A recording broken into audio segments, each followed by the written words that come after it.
Shri T Tyson master, അങ്ങേക്ക് 12 minute സംസാരിക്കാം. Sir, 2025-26 സാമ്പത്തിക വർഷത്തിലെ ബജറ്റിലെ ധനാഭ്യർത്ഥനകളെ ശുദ്ധജല വിതരണം, ശുചീകരണം തുടങ്ങി മൃഗസംരക്ഷണം, ക്ഷീരവികസനം, ജലസേന തുടങ്ങിയ എല്ലാ ധനാഭ്യർത്ഥനകളെയും നിരുപാധികം സന്തോഷപൂർവ്വം പിന്താങ്ങുകയാണ്.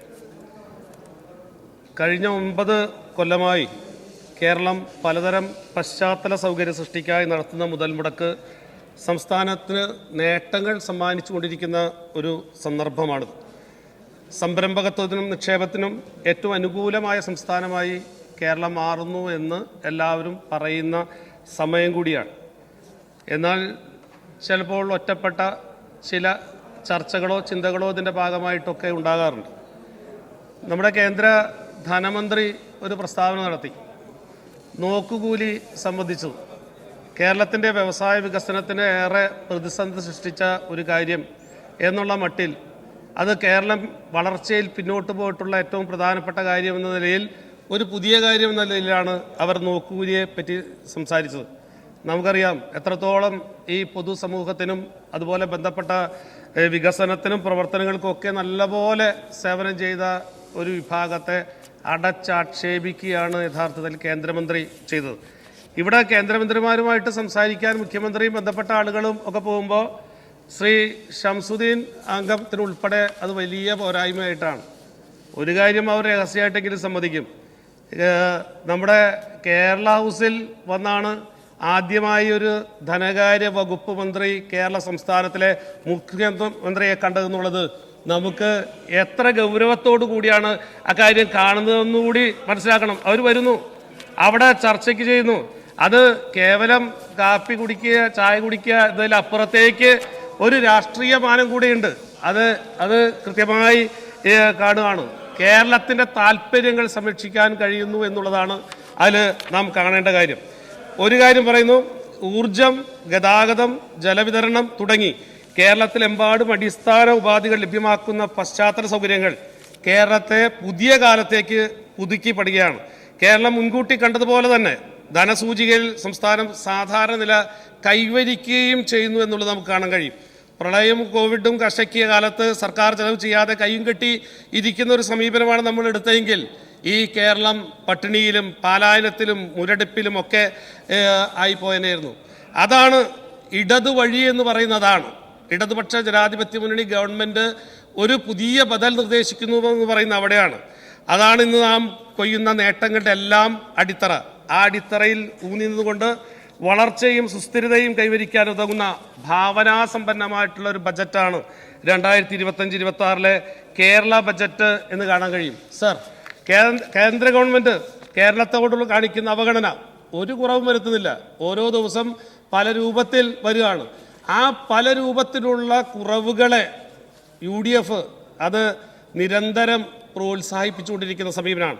ഇവിടെ നോക്കുകയാലോ, ഇവിടെ ഏത് പറയുന്ന സന്ദർഭത്തിലും കാണാൻ കഴിയും നമുക്ക് ഈ കിട്ടാൻ ഉള്ളത് സംബന്ധിച്ച്, നമ്മുടെ കേന്ദ്രം തരാനുള്ളത് സംബന്ധിച്ച് യാതൊരു വിധത്തിലുള്ള ഉത്കണ്ഠയില്ല.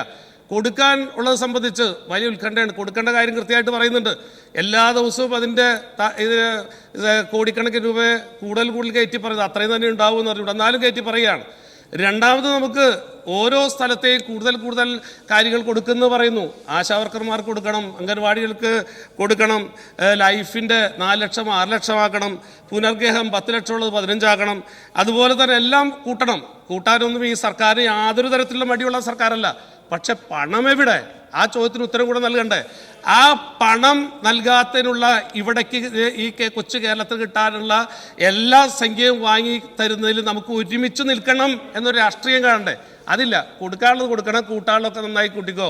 എന്നാലേ അടുത്ത പ്രാവശ്യം ഞങ്ങൾ ഒരു കാരണവശാലും വിചാരിക്കേണ്ടതില്ല, അടുത്ത പ്രാവശ്യവും നമുക്ക് നല്ല പ്രതിപക്ഷമായിട്ട് ഇങ്ങോട്ടിരിക്കാൻ തന്നെ കഴിയും എന്ന് ആവർത്തിച്ചു പറയുകയാണ്. പ്രിയമുള്ളവർ, നമ്മുടെ ഭക്ഷ്യ പൊതുവിതരണ ഉപഭോക്തൃ കാര്യ ലീഗൽ മെട്രോളജി ഒക്കെ ആയിട്ട് ബന്ധപ്പെട്ട വകുപ്പുകളുടെ വളരെ സുതാര്യമായിട്ടുള്ള കാര്യക്ഷമമായിട്ടുള്ള പ്രവർത്തനം ഈ കാലയളവിൽ നടക്കുകയാണ്. ഈ ഗവൺമെൻറ്റിൻ്റെ കാലത്ത് നമുക്ക് അഭിമാനിക്കാൻ കഴിയുന്ന ഒരു കാര്യമാണ്. എല്ലാവർക്കും റേഷൻ കാർഡുള്ള ഒരു സംസ്ഥാനം എന്ന് പറഞ്ഞാൽ അത് കേരളമല്ലാതെ മറ്റ് ഏത് സംസ്ഥാനത്തിനാണ് അവകാശപ്പെടാൻ കഴിയും? അത് 0 അല്ലേ, വീട്ടു നമ്പർ വേണം നിർബന്ധമായിരുന്നു. ഇപ്പോൾ ആ വീട്ടു നമ്പറിൻ്റെ സ്ഥാനത്ത് 0 എന്നാണ് എഴുതുന്നത്. അവർക്ക് കാർഡ് കൊടുക്കാനുള്ള സമ്പ്രദായം. തെരുവിൽ അലയുന്ന ആളുകൾക്ക് പോലും റേഷൻ കാർഡ് കൊടുക്കാൻ കഴിയുന്ന സംസ്ഥാനത്തിൻ്റെ പേരാണ് പ്രിയപ്പെട്ടവരെ നമ്മുടെ ഈ കൊച്ചു കേരളം എന്ന് പറയുന്നത്. അതാണ് അതിൻ്റെ പ്രത്യേകത. എല്ലാ അർത്ഥത്തിലും അതിൽ മുന്നോട്ട് പോവുകയാണ്. അത് മാത്രമല്ലല്ലോ, റേഷൻ കാർഡിൻ്റെ ഇപ്പോൾ ATM കാർഡ് മാതൃകയിൽ ഉള്ള കാർഡാക്കി മാറ്റുകയാണ്. അതുപോലെ വളരെ പ്രയാസമായിട്ടുള്ള സാഹചര്യങ്ങളിൽ ഭിന്നശേഷിക്കാർ, മാനസിക വൈകല്യമുള്ള ആളുകൾ ഒക്കെ നടത്തുന്ന സ്ഥാപനങ്ങളുണ്ട്. ആ സ്ഥാപനങ്ങളിലെല്ലാം എനിക്ക് തോന്നുന്നു കേരളത്തിലെ മുഴുവൻ സ്ഥാപനങ്ങൾക്കും റേഷൻ അതിൻ്റെ അരി അത് ഉൾപ്പെടെ കൊടുക്കാൻ കഴിയുന്നത് ഇടതുപക്ഷ ജനാധിപത്യ മുന്നണിയുടെ കാലത്താണ്. പലപ്പോഴും പല സ്ഥലങ്ങളിൽ ഞങ്ങൾ ഇതുപോലെ പോകുമ്പോൾ ചില പിറന്നാൾ അതുപോലെ ബന്ധപ്പെട്ട കാര്യങ്ങളിലൊക്കെ അവിടെ ചെന്ന് സംസാരിക്കുമ്പോൾ എത്ര സന്തോഷത്തോടു കൂടിയാണ് ആ സ്ഥാപനങ്ങളുടെ മേധാവികൾ ഇത്തരമൊരു നയമെടുത്ത സമീപനമെടുത്ത ഈ മുന്നണിയെ അവർക്ക് വേണ്ടി ഞാൻ ഈ ഗവൺമെൻറ്റിനെ സിവിൽ സപ്ലൈസ് വകുപ്പ് മന്ത്രി പ്രത്യേകമായി അഭിനന്ദിക്കുകയാണ്.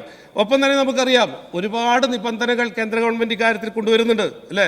നമുക്ക് തീരദേശ മേഖലയെ നന്നായി എഫക്റ്റ് ചെയ്യുന്ന ഒരു കാര്യമാണ് മണ്ണെണ്ണ സംബന്ധിച്ച്. ഇപ്പോൾ മണ്ണെണ്ണയൊക്കെ സാധാരണ ആളുകൾക്ക് റേഷൻ കടയിൽ കിട്ടുമോ? ഈ ഔൺസ്ലാസിൽ കൊണ്ടുപോകുന്ന മണ്ണെണ്ണ എന്ന് പറയുന്നത് അതാണ്. ആ മണ്ണെണ്ണ നമുക്ക് പുനഃസ്ഥാപിക്കപ്പെടാൻ കഴിയണ്ടേ? തീരദേശത്ത് ഇപ്പോൾ കേൾക്കുന്ന ഒരു കാര്യം, വൈകാതെ തന്നെ എല്ലാ മത്സ്യത്തൊഴിലാളികളുടെ യാനങ്ങൾക്കും മണ്ണെണ്ണ സബ്സിഡി നിർത്തലാക്കും എന്നവർ അർത്ഥത്തിൽ കേൾക്കുന്നു. ഈ കടൽ ഖനനം സംബന്ധിച്ച് പുതിയ പ്രവണത കേൾക്കുന്നു. അങ്ങനെ നിരവധിയായിട്ടുള്ള ഒരുപാട് കാര്യങ്ങളിൽ ആശങ്ക ഉയർത്താനും അത്തരം കാര്യങ്ങൾ ഒരു ദാക്ഷിണ്യമില്ലാതെ മുന്നോട്ട് കൊണ്ടുപോകാനും ഏകപക്ഷീയമായിട്ടുള്ള നയങ്ങൾ എടുക്കാനും കേന്ദ്ര ഗവൺമെൻറ് ശ്രമിക്കുന്നു എന്ന് നമുക്ക് കാണാൻ കഴിയും. ഒരു കാര്യം മാത്രം പറഞ്ഞ് ഞാൻ അവസാനിപ്പിക്കുകയാണ്. ഈ ഗവൺമെൻറ്റിൻ്റെ കാലത്ത് പല രീതിയിൽ നമുക്ക് പണ്ടുണ്ടായിരുന്നൊരു റേഷൻ കട സംബന്ധിച്ച് അറിയാലോ. റേഷൻ കട സംബന്ധിച്ച് ആകെ മോശമായിട്ടുള്ള സ്ഥിതി, മാറാലെയുള്ള സ്ഥിതി, ആകെപ്പാടെ എലിയും കാഷ്ടവും മറ്റതും ഒക്കെ കയറി കിടന്ന സ്ഥിതി ഒക്കെ മാറി. ഇപ്പോൾ റേഷൻ കട കണ്ടാൽ നല്ല ഭംഗിയായി. മാത്രമല്ലല്ലോ, റേഷൻ കടയിൽ എത്രത്തോളം സാധനങ്ങൾ, അരി മാത്രമല്ല എത്രത്തോളം പുതിയ കാര്യങ്ങൾ, കുടുംബശ്രീ ഉൽപ്പന്നങ്ങൾ, മറ്റു ബന്ധപ്പെട്ടത്, ചെറിയ ATM കാർഡ്, അങ്ങനെ സ്റ്റോർ ആയിട്ടൊക്കെ ഉൾപ്പെടുത്തി പുതിയ പുതിയ രീതിയിൽ ആധുനിക സൗകര്യങ്ങൾ ഉൾപ്പെടുത്തി അത് വലുതാക്കാനുള്ള നല്ല ശ്രമമാണ് ഇപ്പോൾ നടന്നുകൊണ്ടിരിക്കുന്നത്. അത് ഇനിയും ഏറ്റവും നന്നായി മുകളിലേക്ക് കൊണ്ടുപോകണമെന്ന് മാത്രം ഞാൻ സൂചിപ്പിക്കുകയാണ്. അതുപോലെ തന്നെ ജലസേചനത്തിലും ശുദ്ധജല വിതരണത്തിലും ഭാവനാപൂർണ്ണമായിട്ടുള്ള പദ്ധതിയാണ് നമ്മുടെ വകുപ്പ് സ്വീകരിച്ചുകൊണ്ടിരിക്കുന്നത്. ആ വകുപ്പ് അത്ര ചെയ്യുമ്പോൾ ജലജീവൻ മിഷനുമായിട്ട് ബന്ധപ്പെട്ട് ചെയ്യുമ്പോഴും ഇപ്പോഴും ഉണ്ട്. നമുക്കറിയാം പലതരത്തിലുള്ള പ്രായോഗികമല്ലാത്ത നിർദ്ദേശങ്ങൾ അവരുടെ ഭാഗത്തുനിന്ന് വരുന്നു അല്ലേ. അത് കൊണ്ടാണ് ഇവിടെ പറയുന്നത്. നേരത്തെ ഒരു നിയമസഭാ അംഗം കൂടെ സൂചിപ്പിച്ചു അല്ലേ, പർദ്ദയിട്ട് പോയി വേണം ഞങ്ങളുടെ നിയമസഭാ മണ്ഡലത്തിൽ പ്രവേശിക്കാൻ എന്ന് പോലും അദ്ദേഹം പറഞ്ഞു. എന്താ കാര്യം? അത്രമാത്രം പ്രശ്നമുള്ള രീതിയിൽ ഇതിനെ മാറ്റിമറിക്കാൻ ഉദ്യോഗസ്ഥലത്തിലോ കേന്ദ്ര ഗവൺമെൻറ് നയങ്ങളോ പരിപാടികളോ ഒക്കെ ആയിട്ട് ബന്ധപ്പെട്ട് വരുന്നുണ്ട്. എനിക്കൊരു കാര്യത്തിൽ പ്രിയപ്പെട്ട മന്ത്രിയോട് അഭ്യർത്ഥിക്കാനുള്ള കാര്യം, കുടിവെള്ള വിതരണത്തിൽ അതിൻ്റെ പ്രാദേശിക കുടിവെള്ളത്തിൻ്റെ സാധ്യത നന്നായി നോക്കണം. നമുക്ക് എത്രയോ നദികളുണ്ട്, എത്ര രീതിയിൽ മഴവെള്ളം ലഭിക്കുന്ന സംസ്ഥാനമാണ്. നമ്മൾ മഴവെള്ളം കിട്ടിക്കഴിഞ്ഞ് ഈ കുരക്കിന് മുകളിൽ മഴ ഈ വെള്ളം നിൽക്കുന്ന സമയത്താണ് കുടിവെള്ളമില്ല എന്ന് പറഞ്ഞ് വീണ്ടും നമ്മൾ വലിയ രീതിയിൽ വർത്തമാനം പറയുന്നത്. നമുക്ക് ആ മഴവെള്ളത്തെ നന്നായി പ്രയോജനപ്പെടുത്താൻ ഈ കേരളത്തിൽ കഴിയേണ്ടതല്ലേ. എനിക്ക് തോന്നുന്നു വ്യവസായ വകുപ്പ് ശ്രദ്ധിച്ചാൽ ഈ കുടിവെള്ളത്തെ, ഈ മഴവെള്ളത്തെ കുടിവെള്ളമാക്കി വിദേശങ്ങളിലേക്കൊക്കെ പോലും പല സംസ്ഥാനങ്ങളിലേക്ക് പോലും കയറ്റുമതി ചെയ്യാനുള്ള രീതിയിൽ മാറ്റം വരുത്താൻ കഴിയുമെന്ന് വിശ്വസിക്കുന്ന ആളാണ് ഞാൻ. മാത്രമല്ലല്ലോ, റീചാർജിങ്ങിൻ്റെ നല്ല സാധ്യത. അതുപോലെ നമ്മുടെ എല്ലാ വീടുകളും വാർക്ക കെട്ടിടമാണ്, മുകളിൽ അതിനുള്ള ആവശ്യമായ ടാങ്ക് ഉണ്ട്. ഈ ടാങ്കിൽ ഒരു 4-5 മാസം ജലം സംഭരിക്കാനുള്ള ചെറിയ മെത്തേഡ് മാത്രം മതി. ആ 4 മാസം എനിക്ക് തോന്നുന്നു ഒരു കുടിവെള്ളവും പുറത്ത് നമ്മുടെ വാട്ടർ അതോറിറ്റിയിൽ നിന്ന് സ്വീകരിക്കേണ്ടതില്ല. ഒപ്പം തന്നെ കറണ്ട് ലാഭം ഈ സംസ്ഥാനത്ത് ഉണ്ടാകുന്ന എത്രയോ വലുതാണ്. അത്തരം പുതിയ പുതിയ സാധ്യതകളെ പ്രയോജനപ്പെടുത്താൻ എനിക്ക് തോന്നുന്നു നമ്മുടെ വകുപ്പ് മന്ത്രി ശ്രദ്ധിക്കും എന്നാണ് ഞാൻ കരുതുന്നത്. അതനുസരിച്ചുള്ള പരിപാടികൾ തയ്യാറാക്കണമെന്ന് സ്നേഹപൂർവ്വം അഭ്യർത്ഥിക്കുകയാണ്. മാത്രമല്ലല്ലോ, ഇതിൻ്റെ ഭാഗമായിട്ട് നമ്മൾ ശ്രദ്ധിക്കേണ്ട ഒരു കാര്യം, പലപ്പോഴും ഈ കിണറും കുളവും ഒക്കെ നമ്മൾ പ്രയോജനപ്പെടുത്താതെ പോവുകയാണ്. അങ്ങനെ പ്രയോജനപ്പെടുത്താത്ത മൂലമുണ്ടാകുന്ന പ്രശ്നം നമ്മുടെ മുമ്പിലുണ്ട്. അതെല്ലാം വേസ്റ്റിൻ്റെ കൂമ്പാരമായിട്ട് മാറുകയാണ്. മാത്രമല്ലല്ലോ, ഇതിൽ ഈ വേസ്റ്റിൻ്റെ ഭാഗമായിട്ടുണ്ടാകുന്ന വിഷയങ്ങൾ, ആരോഗ്യ പ്രശ്നങ്ങളൊക്കെ ഉണ്ടാകാൻ സഹായമായിട്ടുള്ള കാര്യങ്ങളായി വീണ്ടും അത് കൺവെർട്ട് ചെയ്യപ്പെടുകയാണ്. അതുകൊണ്ട് അതത്തരം എല്ലാ കുളങ്ങളും അതുപോലെ തന്നെ കിണറുകളും ഒക്കെ സംരക്ഷിക്കാൻ, അത് പുതിയ യുഗത്തിൽ അതിന് ചേർന്ന വിധത്തിൽ ഉണ്ടാക്കാനുള്ള ഒരു ബൃഹത് പദ്ധതി കേരളം ഒട്ടാകെ നടപ്പിലാക്കാൻ കൂടി ശ്രദ്ധിക്കണമെന്ന് അഭ്യർത്ഥിക്കുകയാണ്. മറ്റൊരു കാര്യം, നമ്മുടെ പട്ടികജാതി പട്ടിക വർഗ മേഖലയെ സംബന്ധിച്ച് നിരവധിയായിട്ടുള്ള പരിപാടികൾക്ക് ഇവിടെ തുടക്കം കുറിച്ചിട്ടുണ്ട്. ഇവിടെ നേരത്തെ പല ആളുകൾ സൂചിപ്പിക്കപ്പെട്ട പോലെ തിരുവനന്തപുരം ജില്ല ഇക്കാര്യത്തിൽ വളരെ മുന്നോട്ട് പോയിട്ടുണ്ട്. എല്ലാ പട്ടികവർഗ കുടുംബങ്ങൾക്കും ഭൂമിയുള്ള ആദ്യത്തെ ജില്ലയായി മാറിയിരിക്കുകയാണ്. മാത്രമല്ലല്ലോ, ഇവിടെ എല്ലാവർക്കും ഭൂമി കൊടുക്കാൻ കഴിയാവുന്ന തരത്തിലുള്ള ഭൂരഹിത ഭവനരഹിത പദ്ധതിക്ക് ഇപ്പോൾ അതിൻ്റെ നിയമത്തിൽ ഉൾപ്പെടെ മാറ്റം വരുത്തുകയാണ്. നേരത്തെ 55 വയസ്സ് വേണം, ഇപ്പോൾ അത് 70 വയസ്സായി ഉയർത്തി. വരുമാന പരിധി 50,000 ആയിരുന്നു, ഇപ്പോൾ അത് 1,00,000 രൂപയായി ഉയർത്തി. അവർക്കൊക്കെ അപേക്ഷിക്കാം. അതുപോലെ പഠനമുറി സംബന്ധിച്ചൊക്കെ നമുക്ക് നമ്മുടെ വിദ്യാർത്ഥികൾ, കുട്ടികൾ പറയുന്നത് എത്രയോ സന്തോഷം നിറഞ്ഞതാണ് അവർ വർത്തമാനം കേൾക്കുന്നത്. അവർക്ക് സ്വന്തമായിട്ട് അവർക്ക് എല്ലാ അർത്ഥത്തിലും പഠനത്തിന് മുന്നോട്ട് പോകാനുള്ള പുതിയ സംവിധാനം വരികയാണ്. പൈലറ്റ് ആകാൻ ഉൾപ്പെടെ, ഇവിടെ സൂചിപ്പിച്ചല്ലോ, പൈലറ്റ് ആവാൻ ഉൾപ്പെടെയുള്ള സംവിധാനങ്ങൾ ഈ ഗവൺമെൻറ് വരുന്ന സമയത്താണ് അവർക്ക് സാധ്യതയായത്.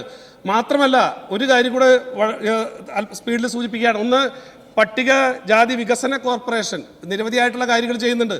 ആ പട്ടികജാതി വികസന കോർപ്പറേഷൻ ചെയ്യുമ്പോൾ പലപ്പോഴും പല ആളുകളും അടയ്ക്കാതെ വന്ന് പൈസ അടയ്ക്കാതെ വരുമ്പോൾ അത് ബാങ്ക് ജപ്തി മറ്റ് നടപടികളൊക്കെ വരുന്നുണ്ട്. അതിൽ തന്നെ ചില ആളുകൾ ബോധപൂർവം ഇത്തരം എഴുതി തള്ളുക എന്നുള്ള സമീപനം ഉള്ളതുകൊണ്ട് മാത്രം പൈസ അടയ്ക്കാത്തവരുണ്ട്. ചില ആളുകളാണെങ്കിലോ ഈ ലോൺ എടുത്തത് വളരെ കൃത്യമായി അടയ്ക്കാനുള്ളൊരു മനസ്ഥിതി കാണിക്കുന്നവരുണ്ട്. അപ്പോൾ കൃത്യമായി ലോൺ തിരിച്ചടയ്ക്കുന്ന ആളുകൾക്ക് ഒരു ഇൻസെൻറ്റീവ് കൊടുക്കുന്ന കാര്യം പട്ടികജാതി ഡിപ്പാർട്ട്മെൻറ്റ് വകുപ്പ് പ്രത്യേകം ശ്രദ്ധിക്കണം. അതൊരു പ്രോത്സാഹനമാണ്. അല്ലെങ്കിൽ എല്ലാവർക്കും കടമെടുത്താൽ തിരിച്ചടയ്ക്കേണ്ടതില്ല എന്നൊരു പൊതുസ്ഥിതിയിലേക്ക് മാറാൻ കൂടി അത് ഉപകരിക്കുമെന്നുള്ളത് കൊണ്ടാണ് അത് സൂചിപ്പിച്ചത്. അത്തരം കാര്യങ്ങളാണ്. മൃഗസംരക്ഷണ മേഖലയിൽ വലിയ രീതിയിലുള്ള കാര്യങ്ങൾ ചെയ്തുകൊണ്ടിരിക്കുന്നത്. അതനുസരിച്ച് കർഷകരെ വീട്ടുപടിക്കൽ സേവനം അനുഷ്ഠിച്ച് ഉൾപ്പെടെയുള്ള നിരവധിയായിട്ടുള്ള കാര്യങ്ങൾ ചെയ്യുന്നുണ്ട്. ഒരു കാര്യം പറഞ്ഞുകൊണ്ട് ഞാൻ അവസാനിപ്പിക്കാം. നമ്മൾ ഈ സംസ്ഥാനം നേരിടുന്ന ഏറ്റവും പ്രധാനപ്പെട്ട പ്രശ്നമായിട്ടുള്ള മയക്കുമരുന്നിനെതിരായിട്ടുള്ള നല്ല പോരാട്ടം അപ്പുറത്തും ഇരിക്കുന്ന ആളുകൾ ഒരുമിച്ച് ചെയ്യേണ്ട ഒരു കാലഘട്ടമാണ്.